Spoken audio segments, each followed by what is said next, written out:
तो एक दफ़ा की बात है कि अर्जुन को ये अहंकार हो गया था कि उनसे बड़ा कृष्ण भक्त कोई नहीं है।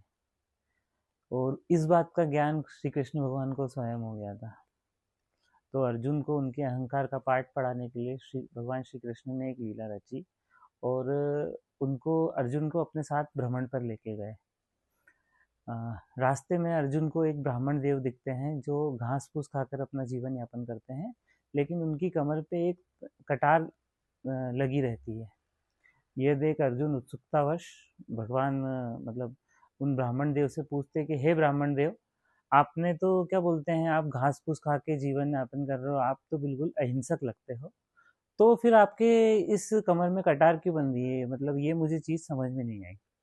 तो ब्राह्मण देव ने बड़े क्रोधित स्वर में बोला कि मुझे 4 लोगों को मारना है, उनके लिए मैंने ये कटार बांध के रखी है। तो अर्जुन थोड़ा परेशान हुए और पूछा उनसे कि कौन है वो 4 लोग जिन और आप जिनको मारना चाहते हो, मुझे तो समझ में नहीं आई ये बात, कौन है वो 4 लोग? तो वो 4 लोगों के नाम गिनाते तो वो कहते हैं सबसे पहले हैं नारद मुनि, जो दिन भर नारायण नारायण करके मेरे प्रभु को सोने नहीं देते। दूसरी है द्रौपदी, जिन्होंने मेरे प्रभु को खाने उस वक्त पुकारा जब वो खाना खाने बैठे थे, जब वो भोजन करने बैठे थे उस वक्त पुकारा और उनको भूखा ही उनकी मदद के लिए आना पड़ा। तीसरा है भक्त प्रहलाद, जिन्होंने उनको जिसके कारण उन्हें उबलते तेल में जाना पड़ा और एक गर्म खंभे के अंदर जाना पड़ा।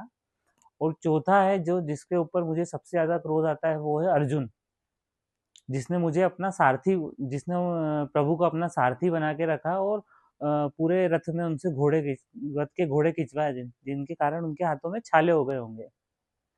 ये सारी बातें सुनकर अर्जुन का सर शर्म से झुक गया। वो ये सोच रहा था कि मैं तो सिर्फ खुद को सोच रहा था और खुद के बारे में सोच के आगे बढ़ रहा था और प्रभु की भक्ति कर रहा था, लेकिन ये तो इसने तो खुद के बारे में तो सोचा ही नहीं, ये निष्काम भाव से सिर्फ प्रभु की भक्ति और सिर्फ प्रभु के बारे में सोच रहा था। इस इस लघु कथा से हमें ये सीख मिलती है कि हमें सबसे पहले अगर हम भक्ति कर रहे हैं या कुछ भी कर रहे हैं तो पूर्णतः उसी के उसके प्रति समर्पित हो जाना चाहिए, फिर हम हमारा अहम बीच में नहीं लाना चाहिए। ये इस कथा का एक छोटा सा सार है। जय श्री कृष्णा।